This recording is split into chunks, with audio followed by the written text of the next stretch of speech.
चीन के खिलाफ डिजिटल जंग जारी है और इस बीच प्रधानमंत्री नरेंद्र मोदी ने चीन को कड़ा संदेश देते हुए उसके सोशल मीडिया प्लेटफॉर्म वीबो को छोड़ दिया है। इस पर प्रधानमंत्री के 2,44,000 फॉलोअर्स थे और इस पर मौजूद प्रधानमंत्री के सारे पोस्ट भी डिलीट कर दिए गए हैं।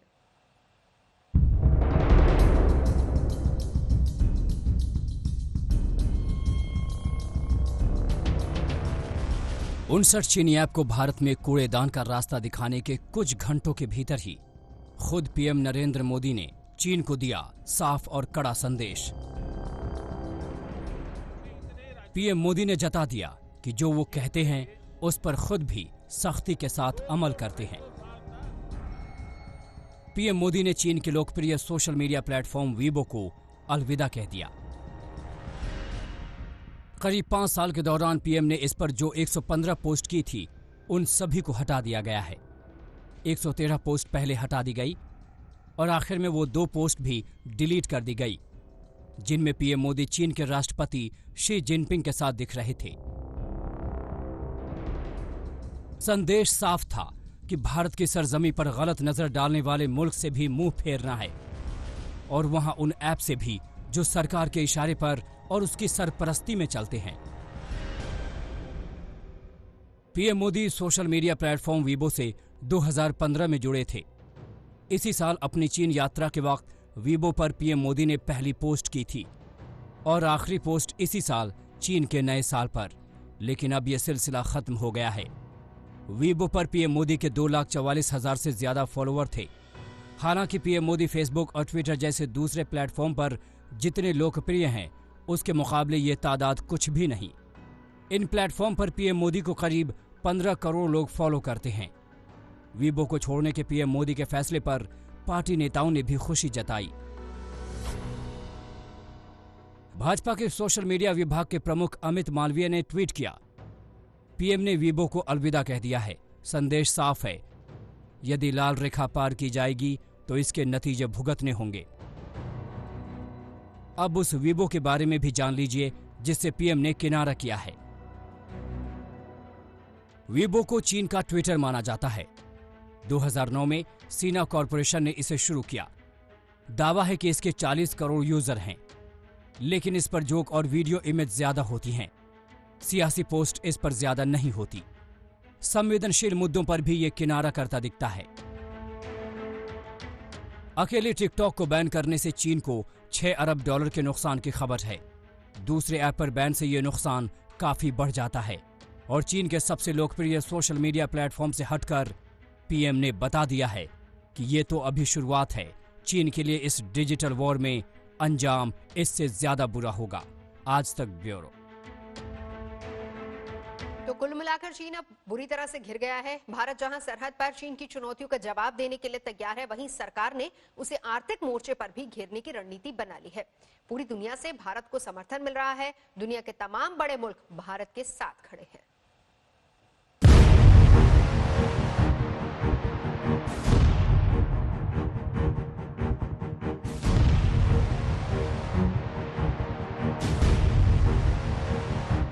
चीन कोरोना वायरस के राज को दुनिया से छिपाने के आरोपों से पहले ही बदनाम था।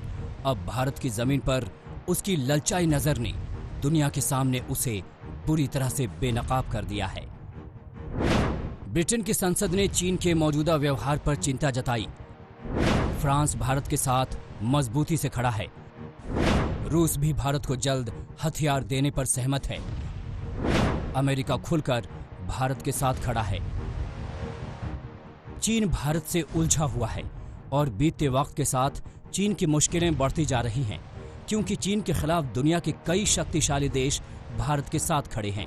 दुनिया के कई देशों ने चीन को सीधा संदेश दे दिया है कि उसकी दादागिरी के दिन अब लदने वाले हैं। भारत ने चीन की असल ताकत कारोबार पर डिजिटल स्ट्राइक करके उसके 59 ऐप्स को बैन कर दिया। भारत के इस फैसले पर अब अमेरिका का समर्थन भी मिल रहा है। अमेरिका के विदेश मंत्री माइक पोम्पियो ने चाइनीज ऐप्स पर बैन का समर्थन करते हुए कहा, यह कदम भारत की संप्रभुता, अखंडता और राष्ट्रीय सुरक्षा को बढ़ावा देगा। प्रधानमंत्री नरेंद्र मोदी ने 59 चीनी ऐप्स पर बैन लगाकर बीजिंग को बुरी तरह चौंका दिया। चीन का विदेश मंत्रालय अंतर्राष्ट्रीय कानून का रोना रो रहा है, लेकिन ये वही चीन है जो खुद फंसता है तो दुहाई देता है और सरहद पर अपने ही किए गए करारों की धज्जियां उड़ाता है। प्रधानमंत्री नरेंद्र मोदी ने कल एक बार फिर चीन को हैरत में डाल दिया। पीएम ने चीन को एक और बड़ा संदेश देते हुए उसके सोशल मीडिया प्लेटफॉर्म्स वीबो को छोड़ दिया है। पीएम इस सोशल मीडिया प्लेटफॉर्म से 2015 से जुड़े थे। प्रधानमंत्री के सभी पोस्ट डिलीट कर दिए गए हैं। इस प्लेटफॉर्म पर प्रधानमंत्री के करीब 2,44,000 से ज्यादा फॉलोअर थे।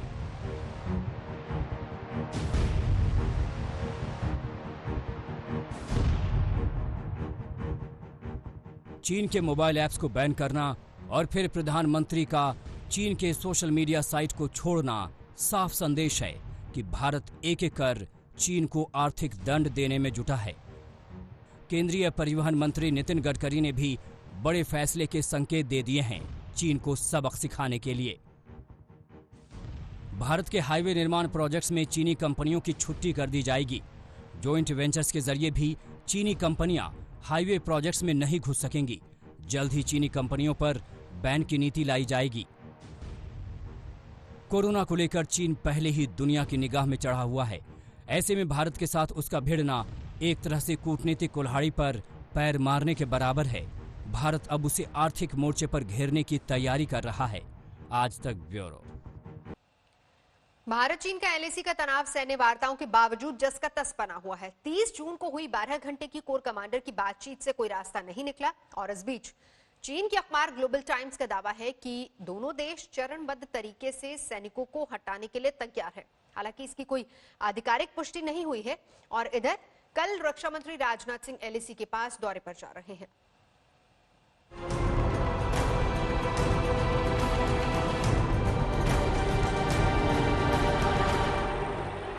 चीन के खिलाफ सरहद पर मोर्चा मजबूत करने के बाद अब रक्षा मंत्री राजनाथ सिंह भारत चीन तनाव के ग्राउंड जीरो तक जाएंगे। राजनाथ सिंह शुक्रवार यानी कल लेह पहुंचेंगे और पूर्वी लद्दाख में चीन से बने तनाव की स्थिति पर सुरक्षा हालातों की समीक्षा करेंगे। रक्षा मंत्री लद्दाख में तैनात जवानों से भी मिलेंगे और गलवान के वीरों से मिलने लेह के अस्पताल जाएंगे। चीन से झड़प में घायल हुए जवानों से मिलेंगे, उनके हौसले को बढ़ाएंगे। राजनाथ सिंह के साथ सेना प्रमुख जनरल मनोज मुकुंद नरवणे भी 2 हफ्तों में अपना दूसरा लेह दौरा करेंगे। चीन की हरकतों पर अब भारत ने उसे मुंहतोड़ जवाब देने का मन बना लिया है। रक्षा मंत्री का यह दौरा बेहद अहम वक्त पर हो रहा है। 30 जून को चीन के कोर कमांडर मेजर जनरल लियो लिन ने भारत के core commander lieutenant general Harendra Singh से 12 घंटों की बातचीत की, लेकिन बातचीत वहीं की वहीं अटकी हुई है। हालांकि सूत्रों के मुताबिक खबर है कि दोनों देश 15 जून जैसी खूनी भिड़ंत फिर न करने पर सहमत हैं।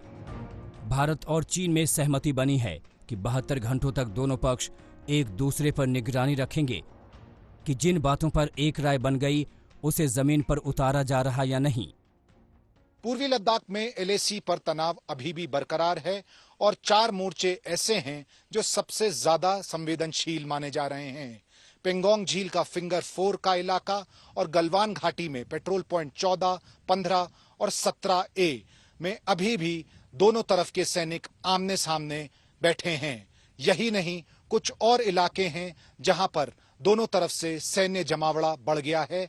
बातचीत का सिलसिला तो जारी है, लेकिन लग नहीं रहा कि इस मसले को जल्दी सुलझाया जा सकेगा। इधर चीनी अखबार ग्लोबल टाइम्स ने दावा किया है कि भारत और चीन एलएसी पर तनाव कम करने पर सहमत हो गए हैं। ग्लोबल टाइम्स ने कहा है कि दोनों देशों में चरणबद्ध तरीके से सैनिकों को हटने पर सहमति बन गई है। चीनी अखबार ने सूत्र के हवाले से कहा है कि भारत और चीन एलएसी पर स्थिति को शांतिपूर्ण बनाने के लिए प्रभावी उपाय करेंगे। ग्लोबल टाइम्स के इस दावे पर अभी तक कोई मुहर नहीं लगी है। सूत्रों के मुताबिक चीन 22 जून की बैठक में भी चरणबद्ध तरीके से सरहद से हटने को तैयार हो गया था, लेकिन 8 दिन बाद भी हालात में कोई बदलाव नहीं हुआ है। मतलब ये कि चीन ने अभी तक सहमति और रजामंदी की जो भी बात कर रहा है उस पर भारत आंख मूंद कर भरोसा नहीं कर सकता। दिल्ली से मंजीत सिंह नेगी और लद्दाख से अभिषेक भल्ला के साथ आज तक ब्यूरो। और इस बीच अमेरिका क्या कर रहा है वो भी हम आपको बता देते हैं। चीन के खिलाफ अमेरिका ने समंदर में घेराबंदी कर दी है। अपने खतरनाक जंगी जहाज थियोडोर रूजवेल्ट को वियतनाम रवाना कर दिया गया है। वहीं फिलीपींस के साथ उसके 2 जंगी जहाजों ने समंदर में युद्धाभ्यास किया। संकेत साफ है कि अगर चीन ने जुर्रत की तो उसका काम तमाम हो जाएगा।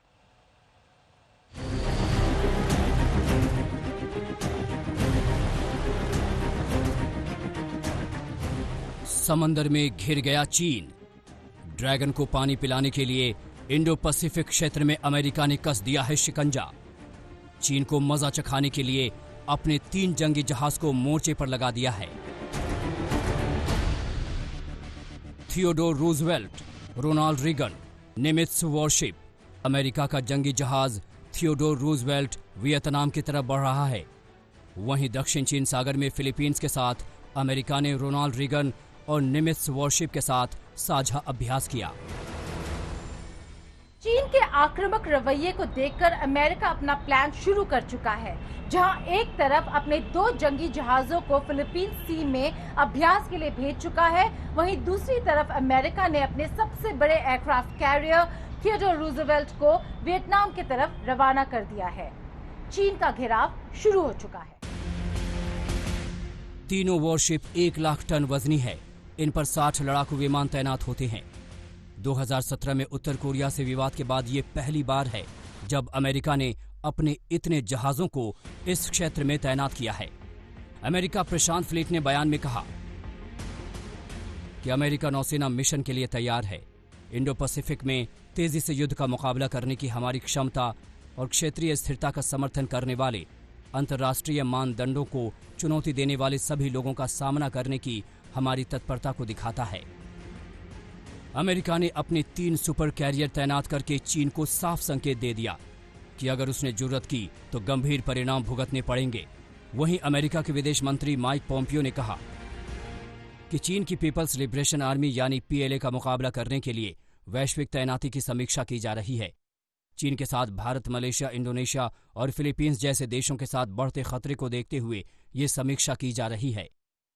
आपको जान के हैरानी होगी कि हर एक एयरक्राफ्ट कैरियर में 60 हवाई जहाज आ सकते हैं, तो तकरीबन 180 हवाई जहाज डिप्लॉयड हैं।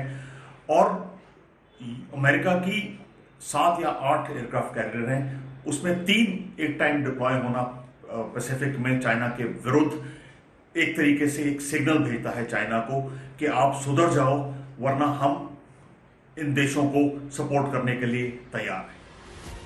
हाल ही में वॉशिंगटन ने जर्मनी में अपने सैनिकों की संख्या 52,000 से घटाकर 25,000 करने का फैसला लिया था। चीन के साथ कई देशों की तनातनी के बीच इन सैनिकों को एशिया में तैनात करने का अमेरिका ने प्लान बनाया। I just talked about the threat from the Chinese Communist Party. So now threats to India, threats to Vietnam, threats to Malaysia, Indonesia, South China Sea challenges, the Philippines. We're going to make sure we're postured appropriately to counter the PLA. We think that's the challenge of our time, and we're going to make sure we have resources in place to do that. Indo Pacific और दक्षिण चीन सागर क्षेत्र में America ने कई बार संयुक्त अभियान को अंजाम दिया है। नवंबर 2018 रोनाल्ड रीगन और John C Stennis carrier strike group ने फिलीपींस सागर में संयुक्त अभियान चलाया। सितंबर 2014 द जॉर्ज वाशिंगटन और Carl Vinson carrier strike group ने दक्षिण चीन सागर और पूर्वी चीन सागर में ऑपरेशन चलाया। 2009 द जॉर्ज वाशिंगटन और निमित्ज 2 कैरियर स्ट्राइक ग्रुप ने पश्चिमी प्रशांत क्षेत्र में एक साथ अभियान चलाया। चीन के साथ अमेरिका की कड़वाहट बढ़ती जा रही है। टेंशन का दायरा इस कदर बढ़ गया है कि दोनों मुल्कों के बीच अब बातचीत की गुंजाइश नहीं बची। चीन को सबक सिखाने के लिए अमेरिका ने चौतरफा किलेबंदी कर दी है। गीता मोहन, दिल्ली आज तक। आगे बढ़ते हैं। कांग्रेस नेता प्रियंका गांधी को दिल्ली में सरकारी बंगला खाली करने का आदेश दे दिया गया है और इसी को लेकर अब सियासत भी भड़की हुई है। केंद्रीय आवास मंत्रालय ने नोटिस देकर प्रियंका को 1 अगस्त तक सरकारी बंगला खाली करने के लिए कहा है और इस पर कांग्रेस का कहना है कि मोदी सरकार गांधी परिवार से निजी दुश्मनी भुना रही है।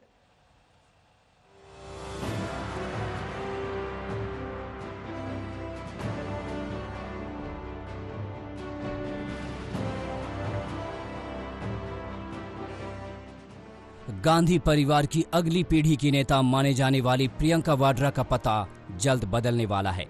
लुटियन दिल्ली के जिस सरकारी बंगले में करीब 2 दशकों से प्रियंका और उनके परिवार का ठिकाना था, वो उन्हें अब खाली करना होगा। केंद्र सरकार के आवास मंत्रालय ने प्रियंका गांधी को एक नोटिस भेजकर बंगला खाली करने को कहा है।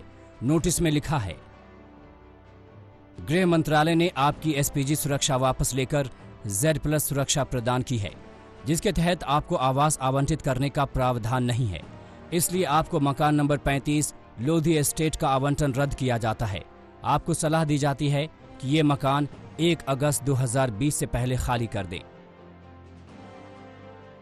प्रियंका गांधी को नोटिस मिलते ही कांग्रेस बेफर पड़ी और मोदी सरकार पर आरोपों की बौछार कर दी। मोदी जी, आपका और आदित्यनाथ जी का विचलन भरा तरीका पूरा देश जानता है, क्योंकि प्रियंका गांधी जी उत्तर प्रदेश में सक्रिय हैं और भाजपा की सरकार के कारनामों को बार बार उजागर करती हैं। अब तो सरकार इतनी गिर गई कि प्रियंका गांधी जी के मकान को खाली करवाने का नोटिस दे दिया। पहले एसपीजी सुरक्षा हटाना, फिर दिल्ली के वीआईपी इलाके में गांधी परिवार की पहचान बन चुके बंगले से बेदखल करना। कांग्रेस को लगता है कि ये सब निजी दुश्मनी का नतीजा है जो मोदी सरकार कांग्रेस और गांधी परिवार से भुना रही है। लेकिन बीजेपी की दलील है कि जो भी हुआ नियमों के तहत हुआ। इंदिरा जी की हत्या हुई, राजीव गांधी की हत्या हुई, तो उनको हमेशा सुरक्षा का खतरा रहता। सुरक्षा कारणों से ही उन्हें ये छोटा सा बंगलो मिला हुआ था, उसको खाली करा लेना, जबकि उनकी सुरक्षा जो है वो अभी भी जेड श्रेणी के ऊपर है, उसके बाद ही बंगलो खाली करा लेना उचित नहीं है, एक अनुचित कदम है जो नहीं करना चाहिए था। सरकार ने ये निर्णय लिया है कि प्रियंका जी, उनका 23 साल तक वो लोधी एस्टेट के घर में रहती थी। स्वाभाविक तौर से 23 साल लंबे अवधि होती है और क्योंकि अब वो एसपीजी कवर में नहीं है। एसपीजी कवर संवैधानिक होता है जिसमें परिवार के सदस्य, उसमें उनको उस कवर के नाते, उस सुरक्षा के नाते उनको घर दिया जाता है, सरकारी घर दिया जाता है।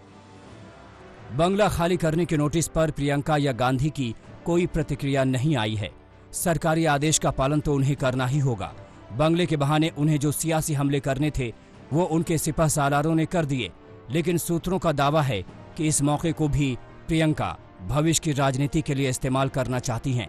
माना जा रहा है कि प्रियंका दिल्ली से लखनऊ शिफ्ट होंगी, जहां इंदिरा गांधी की मामी शीला कौल के मकान को उनके लिए तैयार किया जा रहा है। यूपी की सियासत में प्रियंका 2019 में ही एंट्री कर चुकी हैं। अब लखनऊ में ही बेस बनाकर वो कांग्रेस को उसका खोया जनाधार वापस दिलाने की कमान संभालने की तैयारी में हैं।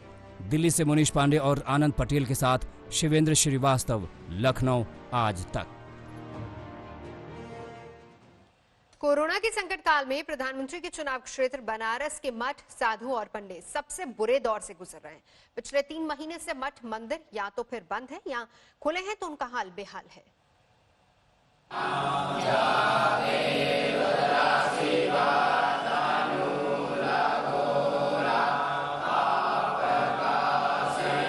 कोरोना काल में वाराणसी के सबसे बड़े पातालपुरी मठ की हालत खस्ताहाल है, क्योंकि अब इनके पास मठ चलाने के संसाधन और पैसे नहीं बचे। कोरोना के इस दौर में अब संसाधन कम हो गए। 40 से ज्यादा बच्चे अपने घर लौटने को मजबूर हैं।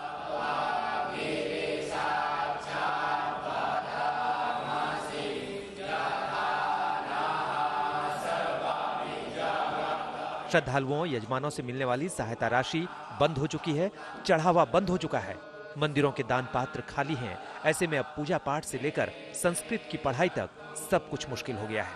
पातालपुरी मठ के संचालकों की माने तो आने वाले कई महीनों तक मठ और मंदिर अपने पैरों पर खड़े नहीं हो सकेंगे। भगत जगत आते थे, उनसे जो चढ़ोतरी होती थी, कुछ आता, वो भी आना जाना बंद है। इसके बाद जो कथाएं होती थी, कथाओं के माध्यम से जो मिलता था वो भी आए इस समय ठप है। ऐसी स्थिति में इन ब्राह्मणों की, इन बटकों की जो रोजी रोटी है उस चलाना मठाधीश के लिए, महंत के लिए बहुत कठिन स्थिति आ गई।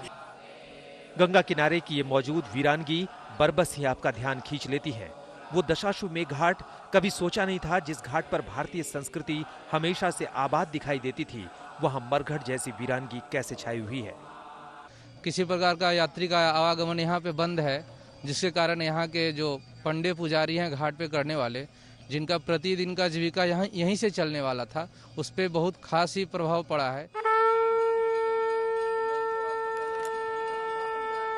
दशाश्वमेध घाट की आरती की अब वो भव्यता नहीं दिखती। कोरोना के इस काल में सिर्फ सांकेतिक आरती हो रही है। अनलॉक 1 में बाबा विश्वनाथ का मंदिर खुला है, लेकिन श्रद्धालु यहाँ नहीं के बराबर है। सिर्फ 5 लोगों को एक बार में दर्शन की इजाजत है। देश विदेश से आने वाले श्रद्धालु इस वक्त वाराणसी नहीं आ रहे। संकट मोचन और काल भैरव मंदिर अभी तक बंद है। ऐसे में प्रधानमंत्री मोदी का यह क्षेत्र कब अनलॉक होगा, इस पर सबकी नजरें टिकी हैं। नीरज कुमार और रोशन जायसवाल के साथ कुमार अभिषेक, वाराणसी, आज तक। मुंबई में जून महीने के बिजली के बढ़े हुए बिल से आम लोगों से लेकर सेलिब्रिटीज तक परेशान है। अब बिजली के बढ़े हुए बिल को लेकर बॉम्बे हाई कोर्ट में एक PIL दाखिल की गई है। अभी इसमें नहीं 17,000 का बिल आया, जो कि मेरे रेंट से भी ज्यादा है। तो बेसिकली मुझे समझ में नहीं आ रहा रेंट पे करूँ या बिजली का बिल पे करूँ। मैंने 3 महीने का बिल 21,000 रुपीज भरा है। मुंबई में जून महीने के बढ़े हुए बिजली के बिल ने आम लोग क्या सेलिब्रिटीज तक को झटका दे दिया है। तापसी पन्नू का बिल 3-4 हजार की जगह 36,000 रूपए पहुँच गया। एक्ट्रेस हुमा कुरैशी ने शिकायत की कि उनका बिजली का बिल सीधा 3,000 से 50,000 रूपए पर आ गया। मुलुंड के एक बिजनेसमैन का बिल जब सामान्य से 10 गुना ज्यादा आया तो उन्होंने कोर्ट जाने का फैसला किया और एक PIL डाल दी। जून महीने का जो MSEDCL ने इलेक्ट्रिसिटी बिल जो भेजा हुआ है, ये एक्चुअल कंजम्पशन से 10 गुना ज़्यादा आया हुआ है। अगर हम पूरे साल का महीने का अगर एवरेज ऑफ भी करते हैं, तभी भी कभी कोई भी हालत से ये बिल जस्टिफाई नहीं हो पा रहा है। This PIL has been filed before the Honorable High Court of Bombay. We have requested the Honorable High Court to intervene in this matter and to direct all the major electricity providers to reduce the electricity bills, which are exorbitant received by the consumers for the month of June. फिलहाल सरकार ने लोगों को थोड़ी राहत दी है। 1/3 अगर किसी ने भर दिया तो उनको भी हम बिजली कंटिन्यू हमारी चालू रहेंगी, 24 घंटा मिलेगी। उसके बावजूद जो लोग पहले बिल भर चुके हैं पूरा और अभी भी जो भर रहे हैं, उनको 2% का हम स्लैब भी दे रहे हैं, वहाँ पे उनको डिस्काउंट दे रहे हैं। बिजली कंपनियों की बढ़े हुए बिजली के बिल की शिकायत पर यही सफाई है कि लॉकडाउन में लोगों के घर पर रहने, वर्क फ्रॉम होम और गर्मी के मौसम की वजह से बिल ज्यादा आया है। PIL में ये भी कहा गया है कि लॉकडाउन में काफी लोगों की कमाई नहीं हुई, ऐसे में कई गुना बढ़ा हुआ बिल उनकी मुश्किलें और बढ़ा रहा है। इसलिए कोर्ट जून महीने के बिजली के बिल के पेमेंट पर स्टे लगाए। विद्या, मुंबई, आज तक।